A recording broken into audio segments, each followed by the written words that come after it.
ప్రస్తుత సమాజంలో మనిషికి ఓర్పు అనేది ఎంత అవసరం? పెద్దవాళ్ళు చెప్తూ ఉంటారు మనిషికి ఓర్పు, సహనం అనేది ఖచ్చితంగా ఉండాలి అని చెప్పి. మరి ఈ ఓర్పు ఉండాలి అని చెప్పేటప్పుడు మన ముందు అధర్మంగా ఏదైనా జరుగుతున్నప్పుడు, మనపైకి ఏదైనా వ్యతిరేకత వచ్చినప్పుడు అదే ఓర్పుతో ఉండాలా? ఎదురు తిరిగి మనం దాడి చేయాలా? ఇలాంటి మంచి మంచి విషయాలు ఇప్పుడు ప్రభుజీతో మాట్లాడి తెలుసుకుందాం. ప్రస్తుతం మనతో పాటు ఉన్నారు ఇస్కాన్ టెంపుల్ నుంచి ప్రణవానంద గారు. ఇప్పుడు వారితో మాట్లాడి మరిన్ని విషయాలు క్లియర్గా అడిగి తెలుసుకుందాం. హరే కృష్ణ ప్రభుజీ. హరే కృష్ణ మాతాజీ.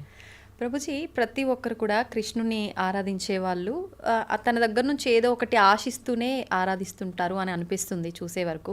నిజంగా ఆయన నుంచి ఏమీ ఆశించకుండా ఆరాధించే వాళ్ళు కూడా ఉన్నారా ప్రభుజీ?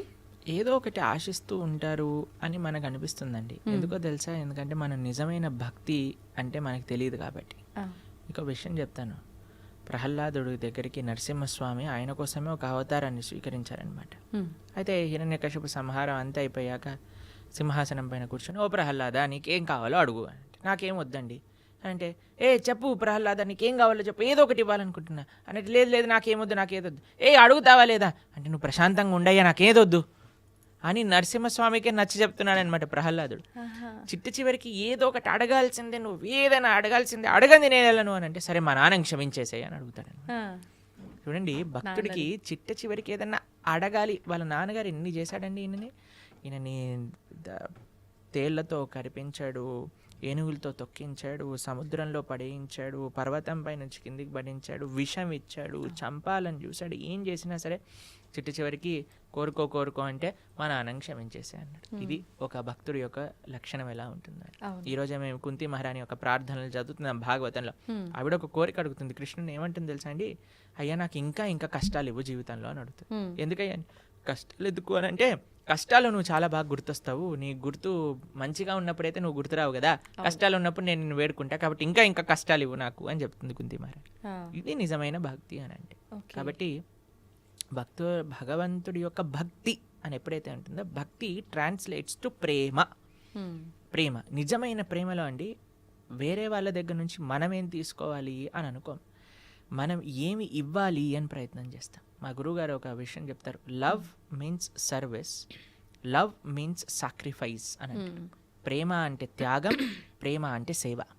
కాబట్టి ఎక్కడైతే ప్రేమ ఉంటుందో అక్కడ స్వపేక్ష ఉండదన్నమాట, నిరపేక్ష భావనతో ఉంటుంది. కాబట్టి భక్తి అని అంటే ఏమీ భగవంతుడి దగ్గర అడగాల్సిన అవసరం లేదండి. ఎందుకంటే ఒక తల్లికి పిల్లవాడికి ఏమేం కావాలో అన్నీ తెలుస్తుంది.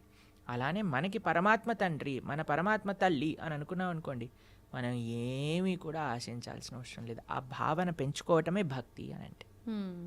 అంత సులభంగా ఎలా వస్తుంది ప్రభుజీ ఆ భావన? ఎప్పుడైతే మనం సాధన చేస్తామో, ఎప్పుడైతే భక్తుల యొక్క సాంగత్యంలో ఉంటామో. ఎందుకంటే అండి, ఎలాంటి వాళ్ళ యొక్క సాంగత్యంలో ఉంటామో అలాంటి ఆలోచనలే మనకు వస్తాయి. ఎలాంటి వ్యక్తుల యొక్క మనస్తత్వం దగ్గర ఉంటాం. మీకు ఒక విషయం తెలుసా అండి? సైకాలజీ చెప్తుంది, you are average of the 5 persons you regularly associate with. ఏమంటుంది? మన మనస్తత్వం అట మన 5 ఫ్రెండ్స్ లేదా మన 5 కాన్స్టెంట్గా అసోసియేట్ చేసే వ్యక్తుల యొక్క యావరేజే మన మనస్తత్వం అవుతుంది. కాబట్టి ఎవరైతే భగవంతుడికి నిరపేక్ష భావనతో భక్తి చేసే భక్తుల దగ్గర ఉన్నారనుకో, మనకు కూడా వస్తుంది.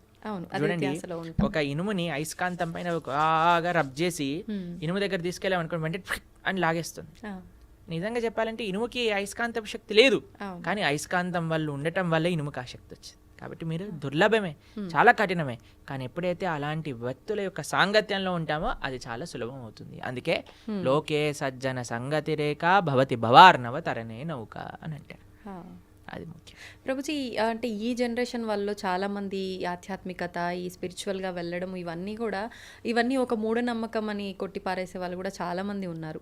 అసలు నిజంగా మూఢనమ్మకం అంటే ఏంటి? భక్తికి దానికి సంబంధం ఏంటి అసలు? మీకు ఒక విషయం చెప్తానండి, భక్తి మూఢనమ్మకం కాదు. ఇప్పుడు చూడండి, ఒక వ్యక్తి ఒక రిటర్న్స్ రావాలి, ఒక ప్రాఫిట్ రావాలి అని అనుకుంటాడు. అప్పుడు ఏం చేస్తాడండి? ఆయన ఒక ఇన్వెస్ట్మెంట్ చేసి దాంట్లో నుంచి ప్రాఫిట్ కావాలి అని అనుకుంటే పద్ధతిగా ఉంటుంది. ఏ ఇన్వెస్ట్మెంట్ చేయకుండా నాకు ప్రాఫిట్ కావాలి అనుకుంటే ఎలా చెప్పండి? ఒక వ్యక్తి అట జీవితాంతం భగవంతుడికి ప్రార్థన చేశాడట, నాకు లాటరీ కావాలి, లాస్ట్కి చనిపోయాడట. భగవంతుడి దగ్గరికి వెళ్ళాడట. ఒరే ఎలాంటి భగవంతుడు నువ్వు జీవితాంతం ప్రార్థన చేశాను లాటరీ కావాలని లాటరీ ఇవ్వలేదంటే భగవంతుడు అన్నారట, అయ్యా నేను కూడా ఇవ్వడానికి వెయిట్ చేస్తున్నా, కానీ కనీసం నువ్వు లాటరీ టికెట్ కొంటే కదా నేను ఇచ్చేది అని అన్నా. కాబట్టి నాకు లాటరీ కావాలి కనీసం లాటరీ టికెట్ కొనయ్యా నువ్వు. కాబట్టి కనీసం నువ్వు నమ్మకం పెట్టే స్వామి పైన ఆయన రెసిప్రికేట్ చేస్తాను. నేనేం చేయను, నాకు భగవంతుడు కావాలి, ఇదంతా మూఢనమ్మకం. అవజానంతి మా మూఢ అని అన్నాడు కృష్ణుడు భగవద్గీతలో. మూర్ఖులు నన్ను తెలుసుకోలేరు అని. చాలా సులభం అండి భగవంతుని తెలుసుకోవటం అంటే. చాలా సులభం. ఈ ప్రకృతి మనం పరిశీలన చేసిన మన భగవంతుడి యొక్క ఉనికి ప్రతి అణువులో ఉన్నది. ఎవరికి తెలుస్తుంది? ఎవరైతే వినయంతో ఉంటారో వాళ్ళకి తెలుస్తుంది. విద్య వినయేన శోభతే. విద్య వినయాన్ని ఇవ్వాలి, అంతేకాని మూర్ఖత్వాన్ని పెంచకూడదు మనిషి లోపల. ఇప్పుడు చూడండి, మీకు మన శ్రీహరికోటలో మన శాటిలైట్ సెంటర్ ఉంది తెలుసు కదా. వాళ్ళు ఏ శాటిలైట్ లాంచ్ చేసే ముందైనా వెంకటేశ్వర స్వామి దర్శనం చేసుకుంటారు. తెలుసా మీకు? తెలీదు ప్రభుజీ. వెంకటేశ్వర స్వామి దగ్గరికి వెళ్ళి పూజలు చేస్తారు. ఆ సూలూరుపేటలో అమ్మవారు ఉంటుంది ఒక ఆవిడ, ఆ శ్రీహరికోట దగ్గర. ఆవిడ దగ్గరికి వెళ్ళి పూజలు చేస్తారు. దాని తర్వాత శాటిలైట్ ని లాంచ్ చేస్తారు. అంత పెద్ద సైంటిస్టులు కూడా భగవంతుడా నా ప్రయత్నం నేను చేశాను, నీ దయ కూడా ఉంచనివ్వు. అవును అవును. మనకి భక్తిలో ఇదే ముఖ్యం అండి. ఇప్పుడు మనం కార్తీక మాసంలో మాట్లాడుకుంటున్నాం. కార్తీక మాసంలో దామోదరుడు యొక్క వ్రతం అంటారు, కార్తీక దామోదర వ్రతం అంటారు. దామోదర్ని కృష్ణుడిని కట్టేటప్పుడు యశోదమ్మ 2 అంగుళాలు తక్కువ పడేది, మళ్ళీ ఇంకా తాడు తెచ్చేది, 2 అంగుళాలు తక్కువ వచ్చేది. ఇంట్లో గోశాలలో ఉండే తాడంతా తీసి కట్టడానికి ప్రయత్నం చేసింది, అయినా సరే 2 అంగుళాలు చివరికి ప్రార్థన చేసింది, కృష్ణ ఇంత ప్రయత్నిస్తున్నానరా నేను అని. అమ్మ అలసిపోవటం చూసి కృష్ణుడు కట్టబడ్డాడు. ఆ 2 అంగుళాలు ఏంటి తక్కువ అంటే మన ప్రయత్నం, భగవంతుడి యొక్క కృప. 2 ఉండాలి భగవంతుని పొందాలి అని అంటే. మన ప్రయత్నం, స్వామి యొక్క కృప. కాబట్టి ఎప్పుడైతే నువ్వు నీ శ్రద్ధ పెట్టు, ఫస్ట్ కొద్దిగా ఇన్వెస్ట్మెంట్ చేయి, దాని తర్వాత భగవంతుడున్నా లేదు నేను మూర్ఖంగా చేస్తాను అని అంటే నీ ఇష్టం, ఎవరి కర్మ వాళ్ళకే బాధ్యత లేదండి. కాబట్టి మూఢనమ్మకానికి భక్తికి సంబంధం లేదండి. భక్తి is very scientific, very logical, very emotional, very spiritual process అన్నమాట. కాబట్టి ఎవరైతే భక్తి మార్గంలో ఉంటారో, నాకు తెలిసిన ఎంతోమంది డాక్టర్లు, మీకు ఒక విషయం ఆశ్చర్యపోతారు. మేము ఒకసారి ఒక డివోటీ డాక్టర్ దగ్గరికి వెళ్ళామన్నమాట, ఏదో చూపించుకోవడానికి. అయితే ఆయన టేబుల్ పైన ఒక పెద్ద బోర్డు ఉంది, దాంట్లో ఏం రాసిందంటే I treat and God heals అని రాసింది. అంటే నేను ట్రీట్మెంట్ చేస్తాను కానీ నయం చేసేవాడు మాత్రం దేవుడు. మంచిగా ఉంది. కాబట్టి ఆ భావన అందరికి ఉండాలండి. కాబట్టి భగవంతుడిపైన నమ్మకం మూఢనమ్మకం కాదు, భగవంతుడమైన నమ్మకం నిజమైన నమ్మకం, వర్త్ ఇన్వెస్టింగ్, ఆ ఫేత్ అనేది. కాబట్టి ముందు మనం శ్రద్ధ పెట్టాలి. దానికి భగవంతుడు ఇచ్చే ప్రేమను ఎప్పుడైతే మనం పొందుతామో దానికి ఇంకొక ఇదంటూ ఉండదన్నమాట. ఒకసారి ఒక డాక్టర్ చెప్పాడు, ఒక ఆయన హైసీలోకి తీసుకెళ్తుంటే కృష్ణ రామ గోవింద రక్షించు తండ్రి అన్నట్టు, నేను ట్రీట్మెంట్ చేస్తుంటే దేవుడికి ఎందుకు ప్రార్థన చేస్తున్నాను, నువ్వు కాపాడేది నేను అని అంటే ఆయన అన్నాడట, అయ్యా నీ హాస్పిటల్లో చనిపోతారా జనాలు అంటే చాలా మంది చంపేస్తున్నావు కదా నువ్వు అన్నాడు. నేను చంపట్లేదు నేను జస్ట్ బతికిస్తాను.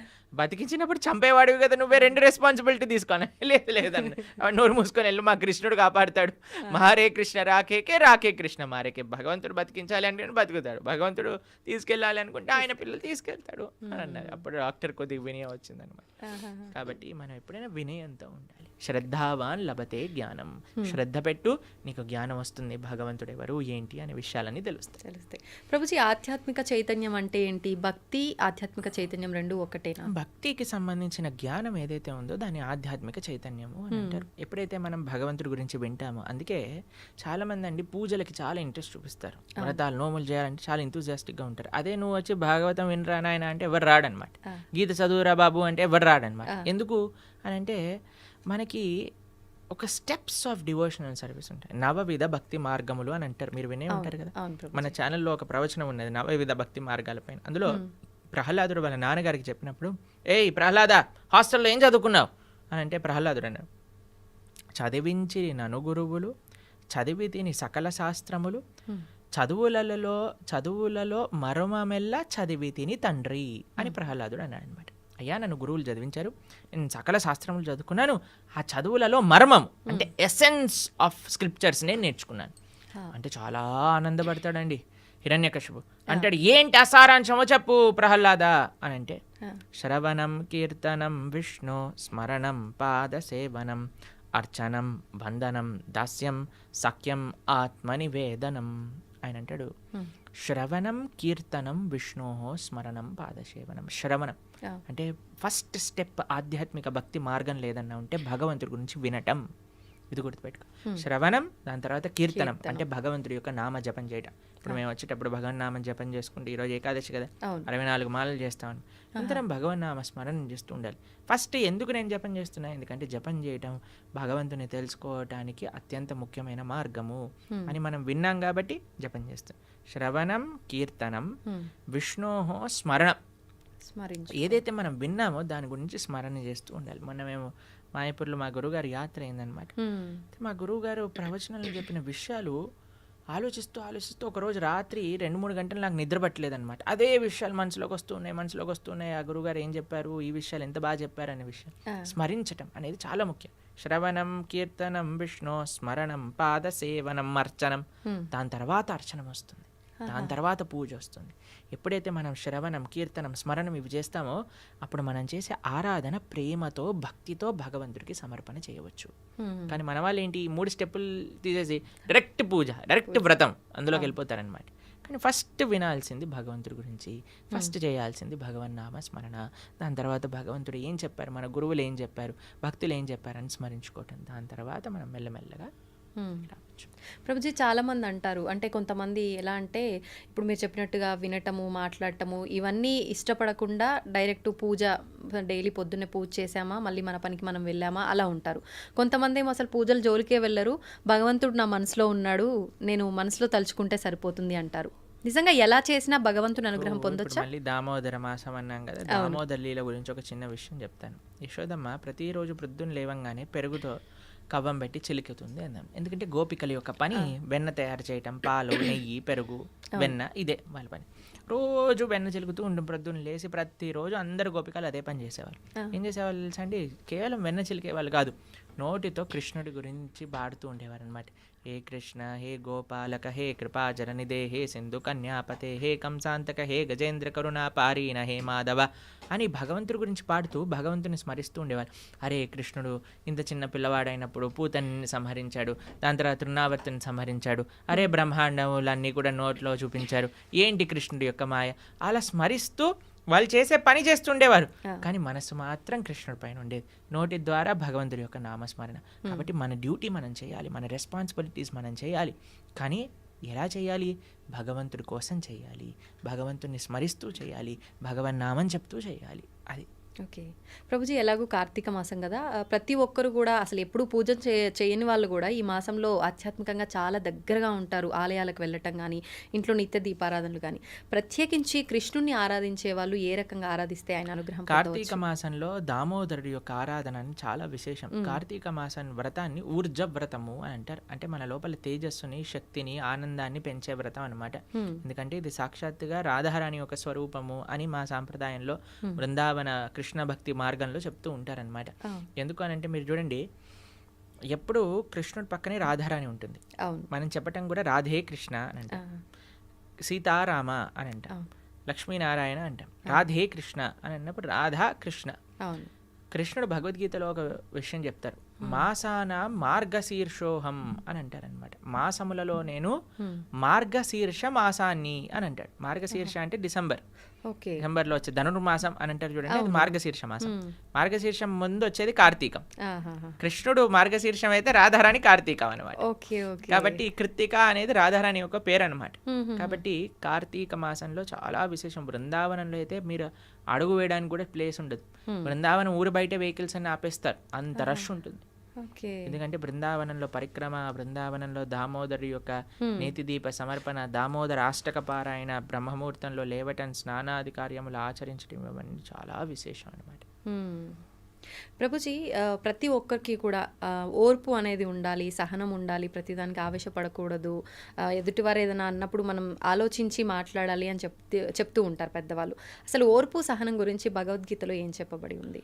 చాలా చాలా విషయాలు భగవద్గీతలో ఓర్పు సహనం గురించి చెప్పారు. అయ్యా, ఏదైనా సరే సమంగా చూడు, అది నష్టమైనా సరే లాభమైనా సరే మంచి అయినా సరే చెడైనా సరే మానమైనా సరే అపమానమైనా సరే తథా మాన అపమానయోహో సమదృష్టి కలిగిన వాడే నిజమైన ధీరుడు ముని అని చెప్తూ ఉన్నాడనమాట కృష్ణుడు భగవద్గీతలో. ఎందుకంటే అండి మనకి సమత్వం చాలా అవసరం, కంట్రోలింగ్ ద ఎమోషన్స్ అనేది చాలా అవసరం. మీకు ఒక విషయం చెప్తాను, చాలా ఈజీ కాదండి, చెప్పినంత ఈజీ కాదు. దానికి మన లైఫ్ స్టైల్ చేంజ్ చేసుకోవాలి. మనం ఎప్పుడైతే రాజసీకమైన వ్యక్తులతో వస్తువులతో ఆహారంతో మనం అసోసియేట్ అవుతామో అప్పుడు అది మనం ఎమోషన్స్ని కంట్రోల్ చేసుకోలేమన్నమాట. ఎప్పుడైతే మనం సాత్వికంగా ఉంటామో ధార్మికంగా ఉంటామో, మీకు ఎగ్జాంపుల్ చెప్పానో లేదో నాకు తెలీదు. ఒకసారి మేము ఒక స్టూడియో నుంచి వస్తున్నప్పుడు ఒక వ్యక్తి మాతో పాటు నడుస్తూ వస్తున్నప్పుడు ఒక ఆయన పరిగెత్తుకుంటూ ఫాస్ట్గా నడిచేసరికి ఈ వ్యక్తిని భుజాలపైన ఇలా డాష్ అయిందనమాట. కింద పడిపోయాడు. కింద పడిపోయి లేసాడనమాట. లేసేసి నా దగ్గరికి వచ్చి, ప్రభుజీ నేను, అప్పుడు ఆయన మాల వేసుకున్నాడు. అయితే ఆయన చెప్పాడు, ప్రభుజీ నేను మాత్రం మాల వేసుకొని ఉంటే వీడు ముక్కు పలిగేది అని అన్నాడు అనమాట. అయితే అన్న చాలా మంచివాడు అయ్యా, నువ్వు సంవత్సరం పాటు మాల వేసుకొని ఉండు, ఎంతమంది ముక్కులు రక్షింపబడతాయి నువ్వు మాలలో.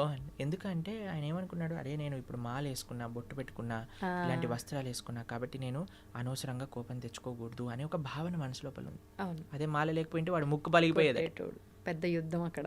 అందుకే ఆధ్యాత్మిక భావన ఎందుకు మనకు కావాలి, ఎందుకు మనం బొట్టు పెట్టుకోవాలి, ఎందుకు మనం మాల వేసుకోవాలి, ఎందుకు మనం సాంప్రదాయంగా ఉండాలంటే ఎప్పుడైతే మనం ఇవన్నీ ఎక్స్టర్నల్ థింగ్స్, చాలామంది అంటారు ఎందుకు ఇవన్నీ అవసరం లేదు, ఇదంతా షో ఆఫ్ అంటారు. కాదండి, ఇవి ఇలా వేసుకున్న వాళ్ళ వల్ల చాలామంది ముక్కులు కాపాడబడుతున్నాయి, చాలామంది బ్రతికి ఆనందంగా ఉంది. ఎందుకంటే మనిషి అంటే ఎమోషనల్ కదా, వెంటనే యాక్ట్ చేయాలనిపిస్తుంది. కానీ ఆధ్యాత్మికత ఏం చేస్తుందో తెలుసా అండి, ఆ మనిషిని ఆలోచింపజేస్తుంది. ఇప్పుడు చూడండి, ఆ వ్యక్తి నడుస్తున్నాడు, వీడు ఏదో త్వరలో ఉన్నాడు కాబట్టి వీడిని డాష్ ఇచ్చి వీడి కింద పడిపోయాడు. వాడి తప్పేమన్నా ఉందా? ఇంటెన్షనల్గా కాదు, ఎవరు చేయరు. కాబట్టి జీవితంలో చాలా ఇలాంటివి ఉంటాయండి, మనం ఆలోచించాం. కానీ ఎవరైతే ఆధ్యాత్మికంగా ఉన్నారో వాళ్ళు ఆలోచిస్తారు. ఆలోచించినప్పుడు ఒక క్షణం ఆగుతారు, ఆగినప్పుడు పరిశీలన చేస్తారు. ఇది మంచిది కాదు అని అనిపిస్తుంది, కానీ ఏమో చూద్దాం, కొన్ని రోజుల తర్వాత మంచి అనిపిస్తుంది. మీకు ఈ కథ చెప్పుంటాను కదా, నేను గుర్రం కథ చెప్పానా మీకు ఒకసారి? లేదు ప్రభుజీ. ఒక ఆయన ఒక గుర్రం కొనుక్కుంటాడు, డబ్బులన్నీ ఇన్వెస్ట్మెంట్ చేసేసి గుర్రం కొనుక్కుంటాడు అనమాట. గుర్రం కొనుక్కుంటే పక్కింట్లో వాళ్ళందరూ వచ్చారే ఎంత బాగుంది, నువ్వు గుర్రం కొనుక్కున్నావు, ఎంత బాగైంది నీకు అని అంటారు. సరే అని ఆయన అంటాడు, ఏది మంచో ఏది చెడో ఎవరికి తెలుస్తుంది, భగవంతుడికి తెలుస్తుంది కదా. నెక్స్ట్ కొన్ని రోజుల తర్వాత ఈ గుర్రం పారిపోతుంది ఇంట్లోంచి. అందరూ వచ్చి అంటారు, అయ్యో ఎంత చెడైందయ్యా నీకు, గుర్రం పారిపోయింది, నువ్వు డబ్బులన్నీ ఆ గుర్రం పైన ఇన్వెస్ట్ చేసావు, అది వెళ్ళిపోయింది. ఓ 10 రోజుల తర్వాత ఈ గుర్రం 10 గుర్రాలని పట్టుకొస్తుంది అనమాట ఇక్కడికి, వాళ్ళ ఇంటికి. పట్టుకోగానే అబ్బో ఎంత ఆశ్చర్యం, ఎంత మంచిదైంది నీకు, 10 గుర్రాలు పట్టుకొచ్చింది, 10 గుర్రాలు పట్టుకొచ్చిందండి. కొన్ని రోజులకి ఆ పిల్లవాడు ఇలా హార్స్ రైడింగ్ చేస్తూ కింద పడిపోయి కాలు ఇరిగిపోయింది వాళ్ళ పిల్లవాడి. అందరూ వచ్చి అయ్యో చూసావా ఎంత అన్యాయం జరిగింది నీకు, మీ పిల్లవాడు కాలు పోయింది. ఓ 10 రోజులకి ఆ రాజ్యం పైన యుద్ధం ప్రకటించారనమాట. రాజు అన్నారు, ఎవరైతే 18 ఏళ్ళ పైన ఉన్నారో అందరు పిల్లలు వెళ్ళాల్సిందే, మగ పిల్లలందరూ యుద్ధానికి. అందరిని పట్టుకెళ్ళారు, వీడిని పట్టుకెళ్ళలేదు, ఎందుకంటే వీడి కాలు ఇరిగిపోయింది కాబట్టి. యుద్ధంకి వెళ్ళిన వాళ్ళందరూ చనిపోయారు, వీడు మాత్రం బతుకున్నాడు. ఇప్పుడు చెప్పండి, ఏది మంచి ఏది చెడు ఎలా చెప్తామండి? సమయమే నిర్ధారిస్తుంది, మనకు ఓపిక కావాలంతే. ఈ నమ్మకం ఉండాలి, పరమాత్మ నాకు ఏది చేసినా మంచిగా చేస్తాడు. ఇప్పుడు ఆ తల్లి వచ్చింది అనుకోండి, మీరు ఆడుకుంటున్నారు, రేపు ప్రొద్దున ఎగ్జామ్ ఉంది, ఎంత మీరు ఏది చేసినా సరే ఫోన్ కానీ ఆ ఆట కానీ తీసేసి లోపలికి ఇంకో కావాలంటే ఒక చెంప మీద పీకైనా సరే నేను చదివిస్తుంది. అప్పుడు మనం మా అమ్మ అంత రాక్షసి ఇంకొకటి ఎవ్వరు లేరు, మా అమ్మ నా విలన్ అని అనుకుంటాం. కానీ నిజంగా అమ్మ విలనా? కాదు కదా, కాదు, మన పాగు కోసం. అది ఎప్పుడు తెలుస్తుంది? నువ్వు పెద్దగా అయ్యాక తెలుస్తుంది. నీకు ఈ సమయంలో అది చెడు అనిపిస్తుందేమో, అది ఆ వస్తువు తప్పు కాదు, ఆ వ్యక్తి తప్పు కాదు, ఆ సిచ్యువేషన్ తప్పు కాదు, నీ పరిమితి, నీ మెచ్యూరిటీ లేదు ఇక్కడ. నువ్వు పెరుగు, అప్పుడు నీకు తెలుస్తుంది ఏది మంచిది. పరమాత్మ ఎవరికీ చెడు చేయరు, ఇది గుర్తుపెట్టుకో. ప్రభుజీ, ఇందాక మీరు చెప్పినట్టుగా అతను మాల్లో ఉన్నాడు కాబట్టి బతికిపోయాడు అని అంటే, నిజంగా అంటే మనం ఒక దీక్షలో ఉన్నన్ని రోజు పర్మనెంట్ మాల వేసుకున్నాం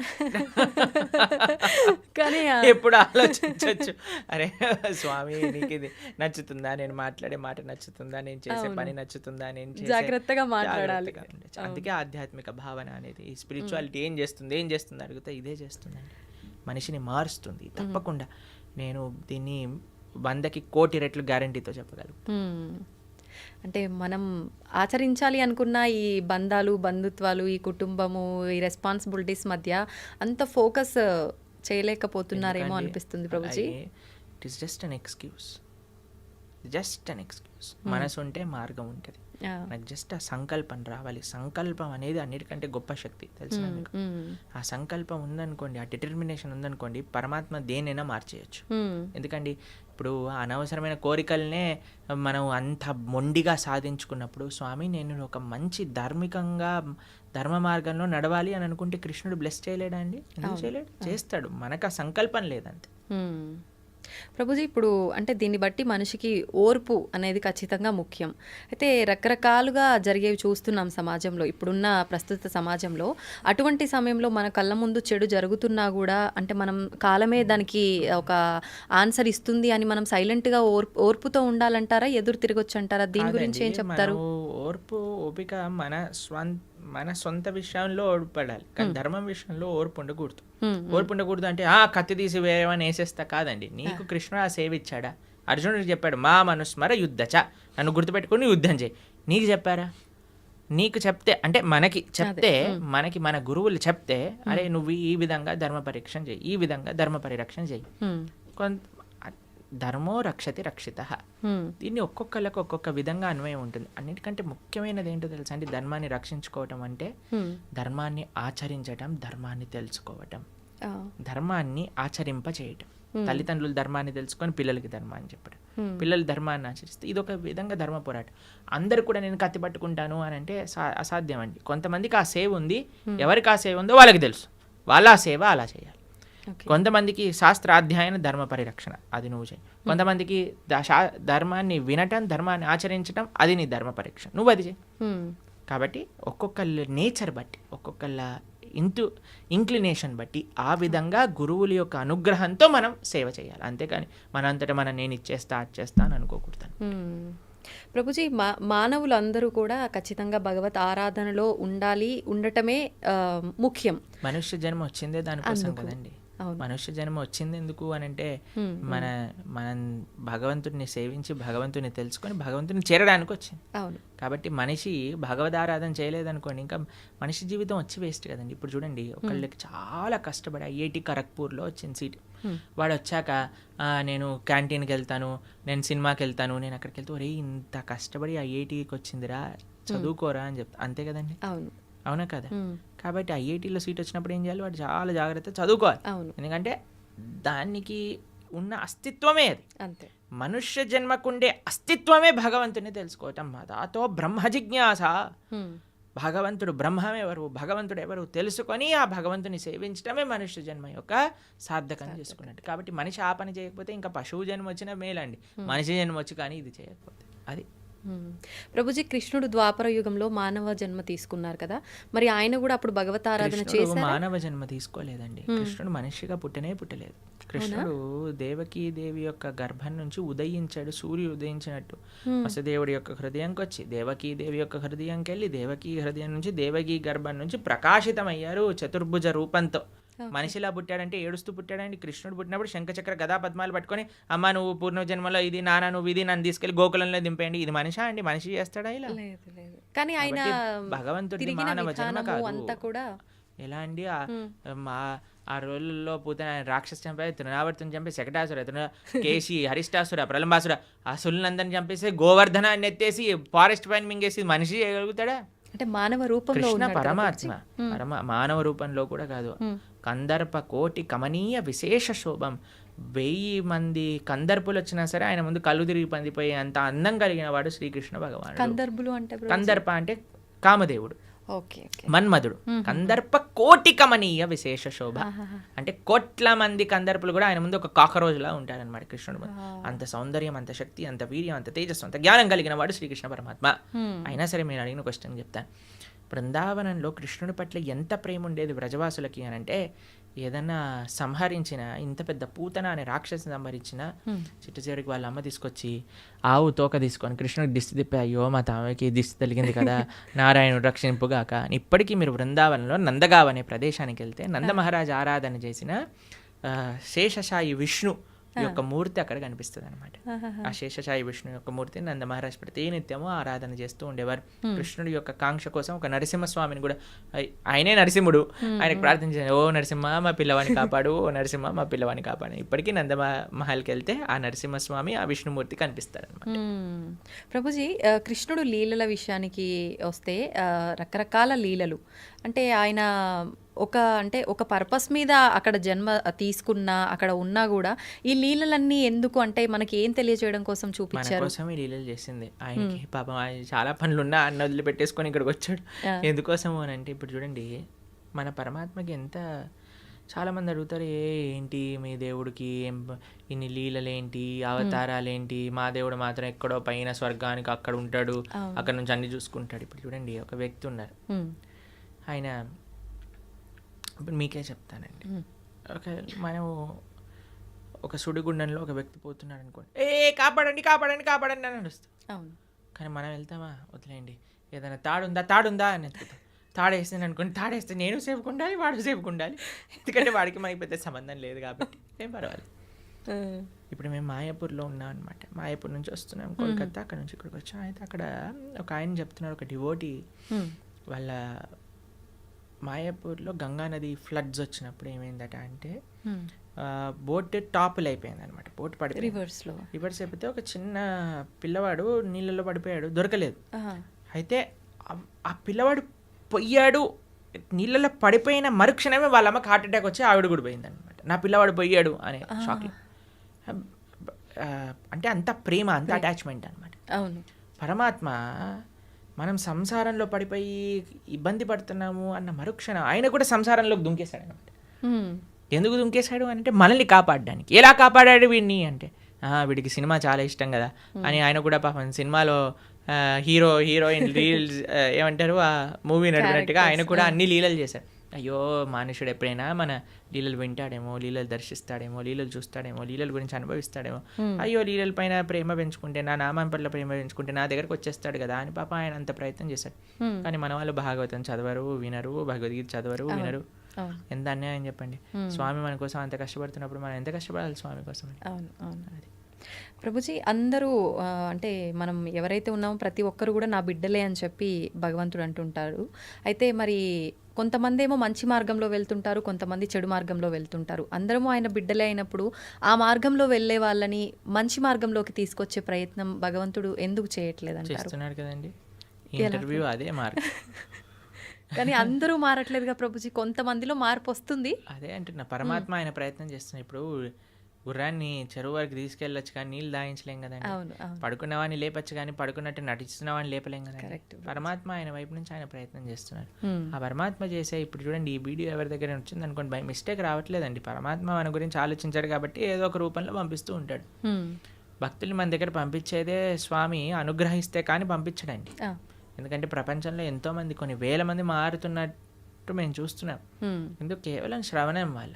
కాబట్టి ఎవరికైతే ఆ ముఖ్యత్వం తెలుసో, ఇప్పుడు చూడండి, ఒక ఆయనకి 1 kg వెయిట్ ఉండే వజ్రం ఇచ్చారట.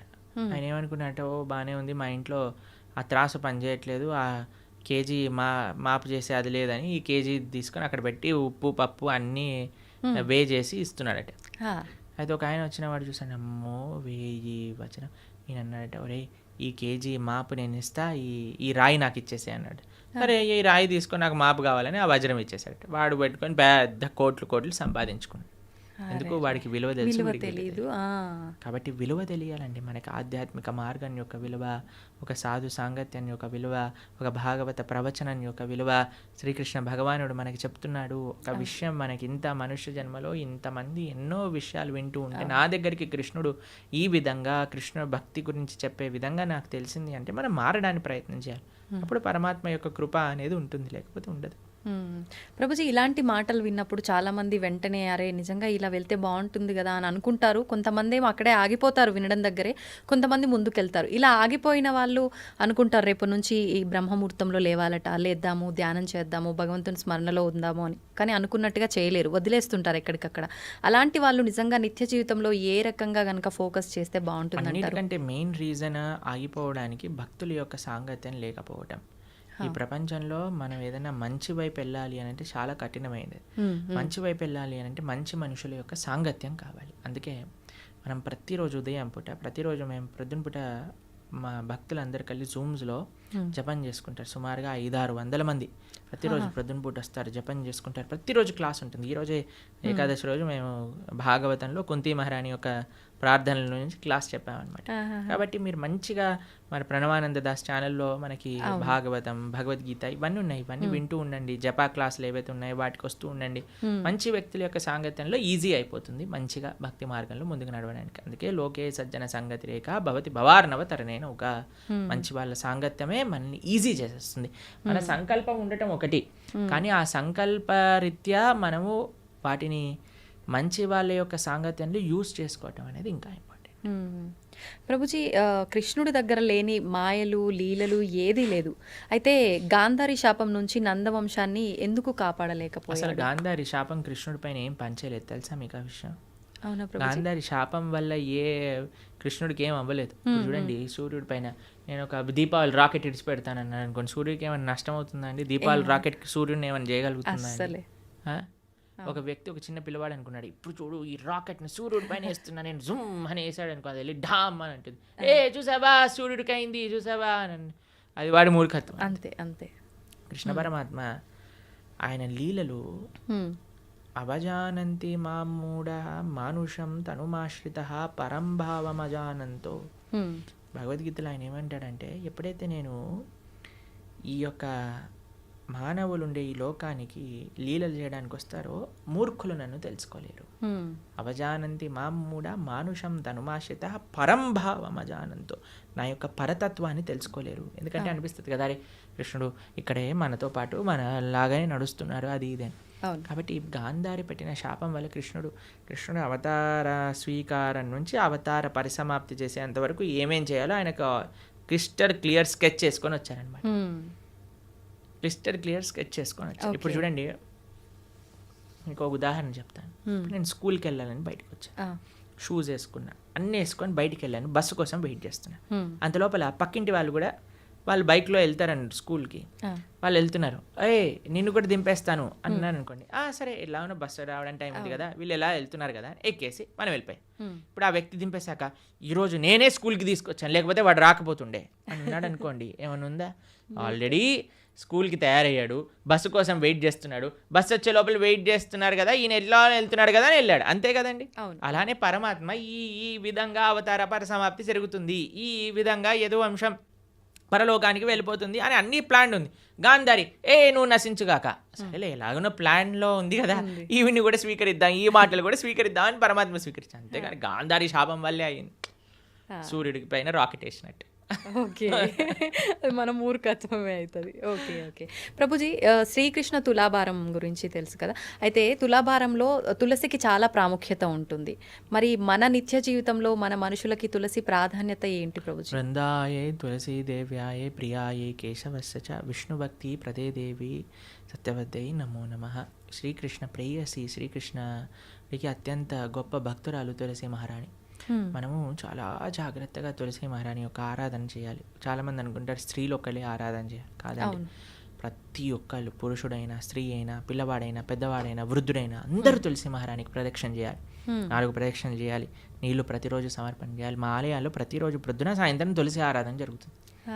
మీరు చూడండి, ఇస్కాన్ టెంపుల్కి వచ్చి ఆ పూజ ఏదైతే భగవంతుడు ఉండే గర్భగృహంలో ఉంటారో అక్కడ తులసీదేవి కూడా ఉంటుంది. తులసీదేవికి వస్త్రాలు వేసి తులసీదేవిని ఆశీర్వదిస్తారు. విగ్రహ రూపంలో కాదు, తులసి కోటకే వస్త్రాలు సమర్పణ చేసి అక్కడ పెడతారనమాట. ఎందుకంటే ఆవిడ సాక్షాత్తుగా కృష్ణుడి యొక్క పరమ భక్తురాలు కాబట్టి. అందుకే కృష్ణుడికి పెట్టే నైవేద్యం, ఏ అభిషేక ద్రవ్యం, నీరు, దేన్నైనా సరే తులసి వేయకుండా సమర్పణ చేయొద్దు భగవంతుడికి. తులసి పెడితేనే స్వామి స్వీకరిస్తారు. తులసి పెట్టిన నైవేద్యం భగవంతుడు స్వీకరించారు, భక్తులు కూడా అలాంటి నైవేద్యాన్ని స్వీకరించారనమాట. కాబట్టి విష్ణు తత్వానికి ఎక్కడైనా సరే నైవేద్యం పెట్టామంటే తులసి పెట్టి మాత్రమే చేయాలి. కాబట్టి తులసి ఆరాధన ముఖ్యంగా కార్తీక మాసంలో ప్రతి నిత్యం కూడా మనం 3 సార్లు నీళ్లు వేసి 4 సార్లు ప్రదక్షిణ చేయాలి. తులసి మహారాణికి దీపం పెట్టాలి తులసి దగ్గర, తప్పనిసరిగా ప్రతి ఒక్కరు చేయాల్సిన పని. ప్రభుజీ తులసిలో కూడా 2-3 రకాల తులసులు ఏ ఉంటుంటాయి తులసి కదా, అయినా ఏదైనా పర్వాలేదు. ఓకే. అయితే ముఖ్యమైన పర్వదినాల్లో తప్ప సాయంకాలం సమయంలో దీపారాధన చేయకూడదు తులసి దగ్గర అని చెప్పి అంటుంటారు ప్రభుజీ. ప్రతిరోజు చేయాలి, ప్రొద్దున రాత్రి భగవంతుడి ఆలయంలో, భగవంతుడి యొక్క పూజా మందిరంలో, తులసి మహారాణి దగ్గర ప్రొద్దున రాత్రి నిత్యము ప్రతిరోజు చేయాలి దీపారాధన. ఓకే. ప్రభుజీ కృష్ణుడి విషయానికి వస్తే గోపికలతో రాసలీలలు ఆడుతుంటాడు బృందావనంలో అని చెప్పి అంటుంటారు. అయితే దాన్ని తప్పుగా కూడా భావించకూడదు అని అంటుంటారు. మరి కామక్రీడకు క్రీడకు తేడా ఏంటి? అసలు అది కామక్రీడ అని భావించొద్దంటారా? అసలు రాసలీల అంటే ఏంటి, అసలు కామం అంటే ఏంటి, ఇవన్నీ తెలుసుకోవాలి ఫస్ట్. ఇప్పుడు చూడండి, కృష్ణుడు రాసలీల చేసినప్పుడు ఆయన వయసు ఎంతో తెలుసా అండి? 6 సంవత్సరాలు. చిన్న పిల్లడు. 6 సంవత్సరాల పిల్లలు అమ్మాయిలు అబ్బాయిలు అందరూ కలిసి ఆడుకుంటున్నారు అనుకోండి, మీరు ఏమంటారు? ఏయ్ దూరం జరుగు, అమ్మాయి దగ్గర ఆడవద్దు అని అంటారా మీరు ఎప్పుడైనా? లేదు. మీరు ఎప్పుడైనా అలా చేశారా మీ పిల్లలతో? చేయలేదు ప్రభుజీ. ఎప్పుడైనా అందరు చిన్న చిన్న పిల్లలు అందరూ కలిసి ఆడుకుంటున్నారు అనుకోండి, ఎప్పుడైనా డిఫరెన్షియేషన్ చూస్తామని? లేదు. 6-7 సంవత్సరాల వయసు ఉన్న పిల్లవాడండి రాసక్రీడ జరిగినప్పుడు, తెలిసినా మీకు? తెలీదు. ఇంకో విషయం చెప్తాను. గోపికలు అంటే ఎవరు? గోపికలు అంటే స్త్రీ, కృష్ణుడు అంటే పురుషుడు కాదండి. కృష్ణుడు యొక్క శక్తియే గోపిక. కృష్ణుడి యొక్క హ్లాదిని శక్తి యొక్క స్వరూపములే గోపికలన్నీ కూడా, శ్రీమతి రాధారాణి కూడా. కృష్ణుడే సాక్షాత్ ఒక పిల్లవాడు. ఇప్పుడు నేను అద్దంలో చూసుకుంటానండి, అద్దంలో చూసుకుంటూ నేను ఇలా అనుకోండి, అద్దం పైన ప్రభుజీ ఎంత ధైర్యం, మా ప్రభుజీని కొడతావా అని అంటారా మీరు? అరే నీ ఇష్టం అయ్యా, నీ అద్దం నీ రిఫ్లెక్షన్ ఏదైనా చేసుకో, నువ్వు ఎంత ముద్దొస్తున్నావా, నువ్వు రాసి ఒకటైనా పెట్టు, ఏదైనా చేసుకో, అది నువ్వు నీ రిఫ్లెక్షన్, అంతే కదండి. అంతే. కృష్ణుడు ఏ తత్వమో గోపికలది అదే తత్వం. ఆయన యొక్క హ్లాదిని శక్తి స్వరూపములే గోపికలు, అట్లా వేరేది ఏ విషయం కాదండి. ఇప్పుడు రాస నృత్యం అంటే ఏంటి అనుకుంటున్నాడు? అదొక నృత్యం, ఆనంద స్వరూపం. అది ఒక స్త్రీ పురుషుని మధ్యలో జరిగే, మీరు అంటున్నారు కదా ఏదో భౌతికమైన సంబంధం కాదండి. అది సాక్షాత్తుగా ఒక జీవాత్మ పరమాత్మ కలిసినప్పుడు పొందే ఆనందాన్ని రాసలీల అని అంటారు. రాసలీల శుకదేవుడికి అన్నిటికంటే ఫేవరెట్ పాస్ టైం భాగవతంలో. శుకదేవుడు ఎవరో తెలుసా అండి? శుక మహర్షి. ఆయన పుడుతూనే తల్లి గర్భం నుంచి నడుచుకుంటూ వెళ్ళిపోయాడు. ఎలాంటి వైరాగ్యం కలిగిన వాడు అని అంటే, ఆయన స్త్రీలు స్నానం చేస్తున్న సరస్సు పక్క నుంచి వెళ్తే స్త్రీలందరూ బిందాస్గా స్నానం చేస్తున్నారనమాట, వస్త్రాలు కూడా కప్పుకోలేదు. వ్యాసుల వారు అడుగుతారు, అయ్యా ఏంటి మీరు అని అంటే, ఆయనకండి స్త్రీ పురుష భేదమే లేదు, ఆయన అంతా ఆత్మజ్ఞాన తత్వంలో రమించేవాడు, కాబట్టి మాకు ఆయన డిఫరెన్సియేషనే తెలియలేదు. ఎందుకంటే స్త్రీకి చాలా తొందరగా పురుషుడి దగ్గర ఏదైనా చెడు భావన ఉంటే కనిపట్టేయచ్చండి. కానీ ఆ స్త్రీలు అంత వైరాగ్యం కలిగిన శుక మహర్షి ఏంటో తెలుసా అండి? ఆవు పాలు పితికినంత సమయం కంటే ఎక్కువ ఒక ప్రదేశంలో ఉండలేరు, అంత వైరాగ్యం కలిగిన వ్యక్తి. ఆయనకి ఫేవరెట్ లీల రాసలీల. అంటే అంత వైరాగ్యం కలిగిన వ్యక్తి ఒక భౌతికమైన గర్ల్ ఫ్రెండ్ బాయ్ ఫ్రెండ్ విషయాలు మాట్లాడతారా అండి? అది కూడా ఎవరి ముందు? పరీక్షిత్ నరేంద్రుని ముందు. వేలాది మంది ఋషులు యోగులు మునులు కూర్చొని శ్రవణం చేస్తున్న ఒక సభలో. కాబట్టి మనం భగవంతుడి యొక్క తత్వాన్ని కమెంట్ చేయటం కంటే ముందు అసలు ఏంటి ఆ తత్వము అని చదువుకోవాలి. అందుకే మీ అందరికీ నేను చెప్పేది ఏంటంటే, భాగవతం వినండి, భాగవతం చదవండి. మన ఛానల్లో ప్రణవానంద దాస్ అనే ఛానల్లో 47 లెక్చర్లు శ్రీమద్ భాగవతం, కేవలం 47 గంటలు మీరు ఇస్తే కృష్ణుడి యొక్క పరిపూర్ణ తత్వం అనేది మనం అర్థమవుతుంది. అది మాత్రం మిస్ చేయకుండా చూడండి. కృష్ణతత్వం గురించి, మన సనాతన ధర్మం గురించి మొత్తం అర్థమవుతుంది. ఫస్ట్ నుంచి లాస్ట్ వరకు వినండి, మొత్తం క్లారిఫై అవుతుంది. ప్రభుజీ వైరాగ్యం అన్నారు కదా, చాలామంది వాళ్ళ లైఫ్లో కూడా అన్ని కష్టాల నుంచి తట్టుకోలేక ఇబ్బందులు పడి దాని నుంచి బయటికి రాలేక వైరాగ్యం చెందుతుంటారు. ఇంకా లైఫ్ వద్దు, ఎందుకు ఈ ఫ్యామిలీ లైఫ్, రకరకాలుగా. అలాంటి వైరాగ్యం నుంచి కొంతమంది డివోషనల్గా ఎక్కువ కనెక్ట్ అవుతుంటారు భగవంతుడికి. నిజంగా అది వైరాగ్యం వల్ల వచ్చిన భక్తి నిజమైన భక్తి అంటారు. ఈరోజే ఒకళ్ళు చెప్తున్నారు, ప్రభుజీ ఈ కష్టం వచ్చి ఉంటే నేను భక్తి మార్గంలోకి రాకపోయి ఉండేదాన్ని అని అంటున్నారు అనమాట. కాబట్టి కొన్నిసార్లు కష్టాలు కూడా మనం భగవంతుడి వైపు పంపిస్తూ ఉంటాయి, ఆనందం కూడా తీసుకెళ్తూ ఉంటుంది, కష్టం కూడా. ఏదైతే మనం భగవంతుడి వైపు తీసుకెళ్తుందో అది నిజమైన. మరి భక్తికి వైరాగ్యం అవసరమా అంటే అవసరం, కానీ వైరాగ్యమే భక్తి కాదు. ఇప్పుడు మన ఈ స్టూడియోకి రావాలి అంటే ఆ డోర్ ఓపెన్ చేయాలి. వైరాగ్యం అనేది డోర్ లాంటిది, అందులోపల నుంచి ప్రవేశిస్తే భక్తి మార్గం లోపలికి రాగలుగుతాం అనమాట. కాబట్టి వైరాగ్యం కావాలి. వైరాగ్య విద్య నిజభక్తి యోగ శ్రీ చైతన్య మహాప్రభు యొక్క ఉపదేశములలో వైరాగ్యము అని అంటే ఏదో ఫల్గు వైరాగ్యము కాదండి, నిజమైన వైరాగ్యం మనకు కావాలి. యుక్త వైరాగ్యము అని అంటారు. ఫల్గు వైరాగ్యము అని అంటే, ఇప్పుడు చూడండి, శ్మశాన వైరాగ్యము అని అంటారు, ప్రసమ వైరాగ్యము అని. ఇదంటే ఎలా అంటే ఇప్పుడు చూడండి, శ్మశానంలో ఎవరైనా కాలిపోతున్నారనుకో, మనది కూడా అదే గతి కదా. ఇంటికి వచ్చాక ఏం చేసావు అంటే, ఇడ్లీ వద్దు నాకు పెసరట్టు కావాలి. ఏం వైరాగ్యం అండి, పోయేవాడికి ఇడ్లీ తిన్నా సాంబార్ తిన్నా ఒకటే కదండి. రెండోది ఏమనుకుంటుందట అంటే, ఎవరైనా ప్రసవ వేదన ఊ అని అరుస్తున్నప్పుడు, అమ్మో నేను మాత్రం పిల్లల్ని కానీ ఇంత నొప్పి నేను భరించలేను. మళ్ళీ పెళ్లి చేసుకోగానే ఒక పిల్లోడు, రెండో పిల్లోడు, మూడో పిల్ల, నాకు కూతురు కావాలి, నాకు ఇంకో అలాంటివి అనమాట. అలాంటి వైరాగ్యం పనికిరాదు. వైరాగ్యం అంటే ఏంటి, నా దగ్గర ఉన్నదంతా కూడా భగవత్ సేవలో ఉపయోగిస్తా, యుక్త వైరాగ్యము. ఇప్పుడు మీకు ఒక విషయం చెప్తాను. నేను ఇలా వెళ్తున్నాను అనుకోండి, ఒక పర్స్ పడిపోయింది అనుకోండి, అమ్మయ్య దేవుడు నాకు ఈ విధంగా కరుణించాడు, డబ్బులు నాకు ఇచ్చాడని తీసుకోవటం ఒక విధి. రెండవది ఏంటి, అయ్యో నాది కాదు కదా వదిలేస్తాను, నేను ముందుకెళ్ళిపోతాను, ఇంకో విధి. లేదు మూడు, అరే పర్స్ పడింది విజితా గారు ఎవరిదైనా అంటే అయిందే అండి ఇచ్చేయటం మూడో విధి. ఏది మంచిది అంటారు ఈ మూడిట్లో? అడిగి ఎవరిది అని ఇవ్వటమే. అంతే కదండి, దాన్ని యుక్త వైరాగ్యం అంటారు. ప్రతి ఒక్కటి తీసుకో, ఎవరికి చెందాల్సిందో వాడికి చెందించు. ఈ ప్రపంచంలో ఉన్నదంతా కృష్ణుడికి చెందిందే కాబట్టి ఆయనకి సమర్పణ చెయ్యి. అది నిజమైన వైరాగ్యం, నిజమైన భక్తి అని అంటే. నీ కోసం నువ్వు వాడుకోకు, పరమాత్మ కోసం ఉపయోగించు, దేశం కోసం ఉపయోగించు, ధర్మం కోసం ఉపయోగించు, భాగవతోత్తముల కోసం ఉపయోగించు, భగవంతుడి కోసం ఉపయోగించు. అది వైరాగ్యం. ప్రభుజీ, భగవంతుని ఆరాధించాలంటే భక్తి ఒకటే ప్రధానమా, శరీరం కూడా శుచిగా ఉండాలి అంటుంటారు. నిజంగా శరీరం శుచిగా ఉండటం అంటే ఏంటి?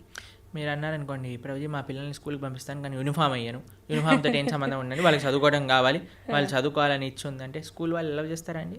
ఏమంటారు, ఫస్ట్ యూనిఫామ్ వేసుకొని రా, అంతే కదా. అవునా కదా, స్కూల్ షూస్ పైన మొత్తం బురద జల్లి పంపించి, బురద ఉంటే ఏంటి, నువ్వు చదువు చెప్పు, ఆయన చదువు నేర్చుకోవడానికి వచ్చావు, నువ్వు చదువు చెప్పడానికి వచ్చావు, షూ బూట్ ఇవన్నీ అంటావు ఏంటి అని అంటారా మీరు? ఏమంటారా, అమ్మ టీసీ ఇస్తాను తీసుకెళ్ళు, మీ పిల్లల్ని వేరే స్కూల్లో జాయిన్ చేయించు అని అంటారు. అంతేనండి. గోర్లు ఎందుకు కట్ చేసుకోవాలండి, గోర్లకి చదువుకి ఏం పని ఉంది అంటే, మా స్కూల్లో పీటీ సార్ ఉంటే వాడు పెద్ద కర్ర పట్టుకొని పాట్ అని కొట్టేవాడు, గోర్లు పెరిగాయండి.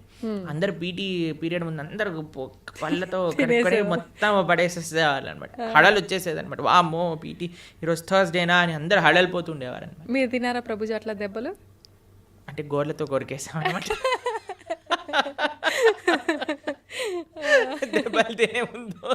ఓకే, తెలివైన మూవ్ అనమాట అక్కడ. అయితే భక్తికి చాలా మంది అడుగుతారు, ఈ శుచి ఏంటి, స్నానం చేయటం ఏంటి, ఇదంతా మూర్ఖత్వం, వీళ్ళంతా చాదస్తం, పైత్యం అని అంటూ ఉంటారు. కాదండి, మీకు భక్తి హృదయంలో ఉండాలి అని అంటే దాన్ని ఎక్స్టర్నల్గా కొన్ని రూల్స్ అండ్ రెగ్యులేషన్స్ పాటించాలి. శుచి, స్నానం, ప్రొద్దున లేవంగానే స్నానం చేయటం, మనం కాలకృత్యాలు తీర్చుకున్నాక స్నానం చేయటం, మడితో ఉండటం, అక్కడిక్కడ ముట్టుకోకుండా మంచిగా ప్రేమతో భగవంతుడికి నివేదన చేయటం, ఇవన్నీ కూడా ఆధ్యాత్మిక మార్గంలో మనకి మంచి వైపు నడిపిస్తూ ఉంటుంది అన్నమాట. కాబట్టి శుచి, శుభ్రత అనేది చాలా ఇంపార్టెంట్ అండి. ఇప్పుడు చూడండి, ఈ రూమ్ అంతా నీట్గా ఉంది కాబట్టి ప్రశాంతంగా మనం మాట్లాడుకోగలుగుతాం. కెమెరామ్యాన్లు వాళ్ళు పనిచేస్తున్నారు, మనం ఇక్కడ ఇంకా మొత్తం చిందర బిందర పేపర్లు ఇక్కడ పడిపోయి, ఆ లైట్లన్నీ కింద కూసిపోయి, మొత్తం గోలగోలు ఉందనుకోండి, మనకి చెప్పాలి, మాట్లాడాలి, ఫస్ట్ ఈ రూమ్ క్లీన్ చేయండి తర్వాత చేస్తామంట. అంతే కదండి. అంతే. ఏంటండి మేము ఇంటర్వ్యూ చేయడానికి వచ్చాం, ఇంటర్వ్యూ చేయండి ఇవన్నీ ఎందుకు అని అన్నారనుకోండి, బాగుండదు కదా అది. కాబట్టి శుచి, శుభ్రత డైరెక్ట్గా మనసుకి కనెక్షన్. ఇప్పుడు చూడండి, ఇంటికి వచ్చారనుకోండి, ఇంట్లో అన్ని నీట్గా ఉండి చక్కగా సాంబ్రాణి, మా ఇంటికి వచ్చినప్పుడు బ్రహ్మాల ఆరాధన చేశాక సాంబ్రాణి పొగ వేస్తారనమాట. అప్పుడు ఆ ఆధ్యాత్మిక గుడికి వచ్చిన వాతావరణంలో లాగా ఉంటుందన్నమాట. అంతేగాని అన్ని చిందర బందర వేసి అందరు ఇలా పడిపోయి కూర్చున్నారు అనుకోండి, అప్పో ఎందుకు వచ్చాను రా బాబు, ఎక్కడికైనా వెళ్ళిపోతే బాగుండు అనిపిస్తుంది. కాబట్టి మనకి మనసుకి బాహ్యమైన శుచి, శుభ్రత వీటికి కనెక్షన్ ఉంది కాబట్టి దాన్ని జాగ్రత్తగా తెలుసుకొని మనం శుచి, శుభ్రత పాటించాలి. మన ఛానల్లోనే సదాచారము అనే ఒక కోర్స్ మనం చేసాం అనమాట. ప్రణవానంద దాస్ ఛానల్లోనే సదాచారం గురించి చెప్పాం. అసలు వంట ఎలా చేయాలి, అసలు మనం శుభ్రత ఎలా మెయింటైన్ చేయాలి, స్నానం ఎలా చేయాలి, అన్ని విషయాలు అందులో ఉన్నాయి. 7 లెక్చర్లు ఉంటాయి, మొత్తం శుచి, శుభ్రత గురించి తెలుసుకోవచ్చు అనమాట. అది కూడా వినండి, చాలా మంచి పనికొస్తుంది. ఓకే ప్రభుజీ, చాలామంది కాదు, ప్రతి ఒక్కరు కూడా అసలు ఏది శాశ్వతం కాదు అని అందరూ చెప్తుంటారు. అయితే అది తెలిసి కూడా మనం అన్నిటిపైన వ్యామోహం పెంచుకోవడము, ఈ బంధాలు, బంధుత్వాలు, వీటన్నిటిపైనే ఫోకస్ చేస్తూ ఉంటాం. ఎంతసేపు కూడా లగ్జరీ లైఫ్కి అలవాటు పడిపోతుంటాము. అసలు ఏంటి, నేను ఎందుకున్నాను, ఎందుకు వచ్చాను, అసలు ఎందుకు జీవించున్నాను, నేను అసలు ఏం చెయ్యాలి అనేది ఎలా అర్థమవుతుంది? ఈ ప్రశ్నలకు సమాధానం. ఇప్పుడు 2 ఎక్స్ట్రీమ్స్లో ఉంటారండి. ఒకటి టూ అటాచ్డ్ లేదా టూ డిటాచ్డ్. భక్తి అలా కాదు. భక్తి అండర్స్టాండ్ యువర్ పొజిషన్. నువ్వు భగవంతుడి యొక్క దాసుడివి, నువ్వు భగవంతుడి యొక్క దాసుడు, ఇవన్నీ కూడా భగవంతుడు ఇచ్చినవి.